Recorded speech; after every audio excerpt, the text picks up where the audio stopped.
मेरा नाम ऐश्वर्या है। मैं उत्तर प्रदेश के संग्रामपुर गांव की रहने वाली हूं, जहां मैं अपनी कलो के बेटी के साथ रहा करती थी। मेरी बेटी 7 साल की उम्र की थी जब उसके पिता एक बीमारी के कारण हम दोनों को छोड़कर चले गए थे। तभी से ही मेरी बेटी ने मुझे ही अपनी माँ और अपना पिता मान लिया था। मैंने उसकी परवरिश बड़ी मुश्किल से की थी, क्योंकि मेरा सहारा कोई भी नहीं था। माँ के लिए अपनी बेटी की परवरिश करना और भी जब वह जवान हो तो उसको विदा करना, वह भी अकेले सबसे बड़ी मुसीबत का काम होता है। मेरी बेटी रंग की सांवली थी, वह देखने में बहुत ही ज़्यादा मोटी थी। मैं उसके लिए रिश्ते तलाश कर रही थी, लेकिन उसके लिए रिश्ते आ नहीं रहे थे। एक बार उसके लिए एक ऐसा रिश्ता आया जो लड़का बेहद ही खूबसूरत था और उसका परिवार भी बहुत ही अच्छा था। ऐसे लड़के को देखकर मैं हैरान रह गई थी। मैंने फ़ौरन ही इस रिश्ते के लिए हाँ कर दी थी और अपनी बेटी की शादी की तैयारियों में लग गई। उन लोगों के दहेज देने से भी इनकार कर दिया था। वह बहुत ही अच्छे लोग थे, लेकिन जब शादी का समय आया और मेरी बेटी विदा होने चली तो उन्होंने मुझसे मेरी एक ऐसी कीमती चीज़ मांग ली जिसके बारे में सुनकर मैं हैरान रह गई थी। पहले ही मेरी बेटी का रिश्ता बड़ी मुश्किल से लगा था। मैं नहीं चाहती थी कि मेरी बेटी की शादी टूट जाए और बारात वापस चली जाए। अगर ऐसा हुआ तो मेरी बेटी का दिल टूट कर रह जाएगा। इसलिए मैंने हाँ कर दी थी और उनको अपनी सबसे कीमती चीज़ दे दी। लेकिन उसके जाने के बाद 3-4 घंटे बाद ही दरवाजे पर अचानक दस्तक हुई। जैसे ही मैंने दरवाज़ा खोला तो सामने का नज़ारा देखकर मेरे होश उड़ गए थे, क्योंकि दरवाजे के पास मेरी बेटी खड़ी हुई थी और वह भी इतनी रात के समय अकेली। मैंने अपनी बेटी से कहा कि क्या हुआ तुम्हारे साथ। जैसे ही मैंने अपनी बेटी के चेहरे पर गौर किया तो मेरे पैरों तले से ज़मीन निकल गई थी, क्योंकि उसका चेहरा तो मेरी एक ही बेटी थी। उसका नाम किरण था। ज़िंदगी कभी भी आसान नहीं होती, लेकिन ज़िंदगी में ऐसा मोड़ ज़रूर आएगा। यदि मुझे नहीं पता था, मेरे पति तो इस दुनिया से जा चुके थे। मैं दिन रात मेहनत करती थी, मुझसे कपड़ों की सिलाई आती थी और वही करके मैंने अपना और अपनी बेटी का पेट पाला था। हमारा गांव बहुत ही छोटा था, जैसे समय वही थम गया हो। यहाँ के लोग बहुत ही अजीब थे।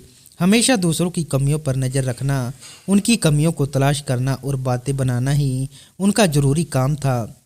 किसकी ज़िंदगी में क्या हो रहा है, किसी के घर में क्या पक रहा है और किसकी बेटी कहाँ जा रही है, इन बातों पर सबकी नज़र जमी रहती थी। बहुत ही सिंपल लड़की थी।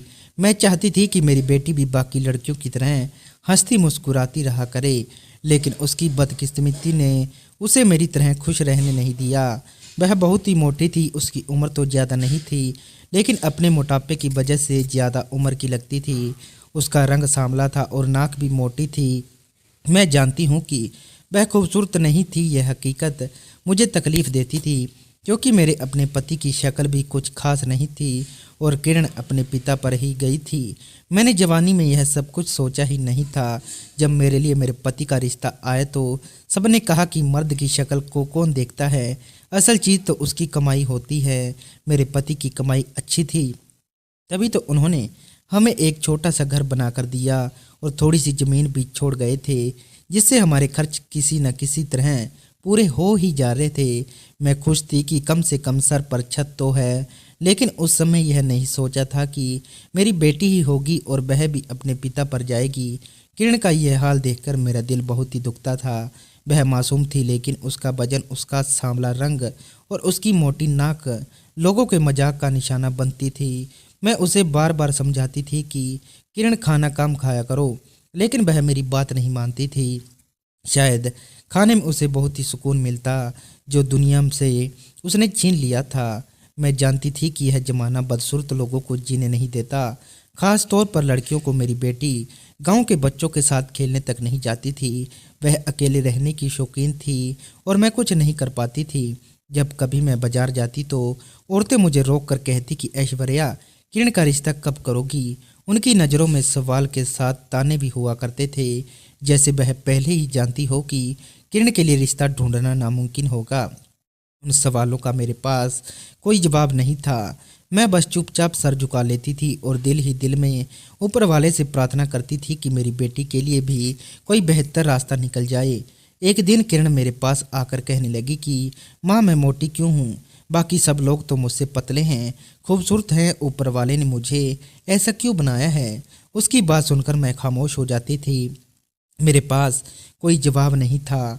मैं उससे कहती थी कि यह सब किस्मत के खेल हैं, लेकिन असल हकीकत यह थी कि दुनिया हमेशा खूबसूरती की दीवानी रही है और बदसूरती को एक ऐब समझा जाता है। मैं उसे हकीकत नहीं बता सकती थी। पहले ही बहुत कुछ सह रही थी। किरण की बातों ने मुझे तोड़ कर रख दिया था, लेकिन मैंने उसे महसूस नहीं होने दिया। मैंने उसे गले लगाया और कहा कि बेटी, दुनिया की बातों पर मत जाया करो। तुम बहुत ही अच्छी हो, ऊपर वाले की बनाई हुई हर चीज़ बहुत अच्छी होती है। लेकिन मैं जानती थी कि यह बातें उसके दिल को सुकून नहीं दे सकती थी। मैं जानती थी कि यह समाज उसे सुकून से नहीं रहने देगा। एक दिन गांव की एक औरत मेरे पास आई और कहने लगी कि ऐश्वर्या, तुमसे एक बात पूछूं? बुरा मत मानना, तुमने अपनी बेटी के रिश्ते के बारे में कुछ सोचा है? मैंने खुद पर कंट्रोल करते हुए कहा कि अभी तो मेरी बेटी छोटी है। मेरी बात पर वह हंसी और कहने लगी, अरे ऐश्वर्या, ऐसा न हो कि देर हो जाए। उनकी बातें मुझे अंदर तक छलनी कर दी गई थी, लेकिन मैं कुछ ना कर सकी।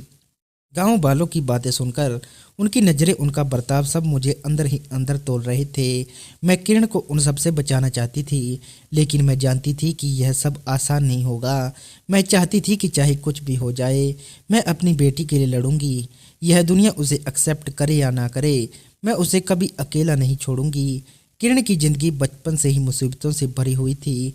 लोग हमेशा उसके रंग, वजन और सूरत पर ताने कसते थे। हर गुजरते हुए दिन के साथ उसे अंदर से तोड़ती जा रही थी, लेकिन वह कभी किसी के सामने अपनी तकलीफ का इजहार नहीं करती थी। अब वह जवान हो चुकी थी और उसकी शादी की फिक्र ने मुझे एक नई आजमाइश में डाल दिया था। गांव की औरतें और मर्द हमेशा हमारी ज़िंदगी में झांकने की कोशिश करते थे। मेरी बेटी के लिए रिश्ता कहाँ मिलेगा? इन बातों ने मुझे छलनी कर दिया था, लेकिन मैंने हिम्मत नहीं हारी। मैंने सोचा अपनी बेटी के लिए रिश्ता तलाश करना मेरी ज़िंदगी में चाहे दुनिया कुछ भी हो जाए करते। मैं उस औरत के पास गई। मैंने उसे पैसे दिए और कहा कि मेरे बेटे के लिए अच्छा रिश्ता तलाश करे, लेकिन मैंने उसे अच्छे से समझा दिया था कि यह बात किसी को पता न चले। मैं नहीं चाहती थी कि लोग हमारे बारे में और ज़्यादा बातें बनाएं। कुछ दिन बाद ही मेरी बेटी के लिए रिश्ते आने शुरू हो गए। लोग हैरान थे, किरण के लिए रिश्ते कैसे आ रहे हैं? लोग जैसी भी बातें कर रहे थे, मैं उनकी बातों को इग्नोर करती रही। बार जब कोई रिश्ता आता तो मैं दिल में उम्मीद बांध लिया करती थी कि शायद यह रिश्ता मेरी बेटी के लिए ठीक होगा, लेकिन हर बार वो उम्मीद टूट जाती थी। रिश्ते देखने के लिए आने वाले लोग किरण को देखते ही साफ इनकार कर दिया करते थे। उनके कड़वे कड़वे शब्द मेरे दिल को काट कर रख देते थे। वह लोग कहते थे कि इतनी मोटी लड़की, शादी के बाद अगर 2 बच्चे हो गए तब तो यह दरवाजे से भी नहीं गुजर सकेगी। कोई कहता था कि इसका रंग तो देखो, ऐसा लगता है जैसे किसी गहरे मटियाल कपड़े में लपेट दिया। उनकी बातों की वजह से मेरी बेटी का चेहरा दुखी हो जाता था, लेकिन वह कुछ नहीं कहती थी। किरण के दिल को बहलाने के लिए मैंने एक अनोखा फैसला किया था। मैंने सोचा कि मैं अपनी बेटी को खुश करने के लिए घर में एक जानवर रख लेती हूँ, क्योंकि मेरी बेटी को जानवरों का बहुत शौक था। मैंने अपनी जमा पूंजी खर्च करके एक बकरी खरीद ली। यह बकरी बहुत ही ज़्यादा सुंदर थी और अच्छी खासी महंगी भी आई थी। उसके खूबसूरत होने से तो मुझे कोई मतलब नहीं था, लेकिन उसके आ जाने के बाद मेरी बेटी खुश हो गई थी। उसके चेहरे पर हमेशा खुशहाली रहती थी। वह बकरी को बहुत ही प्यार करती थी और उसे बड़े संभाल कर रखती थी। अब हम चाय भी उसी दूध की बनाने लगे थे। बकरी का दूध महंगा होता है, इसलिए हमारा दूध बिकने लगा था और अच्छी खासी कीमत पर लोग उसे खरीद कर ले जाते थे, जिन पैसों से मेरा और मेरी बेटी का गुजारा हो जाता था। बकरी ने हमारी ज़िंदगी में कुछ बदलाव पैदा कर दिए थे। उसके आ जाने से मेरी बेटी घर में सारा दिन चहकती रहती थी और उसके दूध बिकने के जो पैसे हमारे पास आते थे वह भी हमारे दिल लिए बहुत ही मददगार साबित हुए थे। अब घर का चूल्हा उन्हीं पैसों से जलने लगा था और हमारी ज़रूरतें कुछ हद तक पूरी हो जाती थी। इसके अलावा जो पैसे हमारी ज़मीन के अनाज से आते थे, उन पैसों को मैं अपनी बेटी के दान दहेज के लिए बचाकर रख दिया करती थी।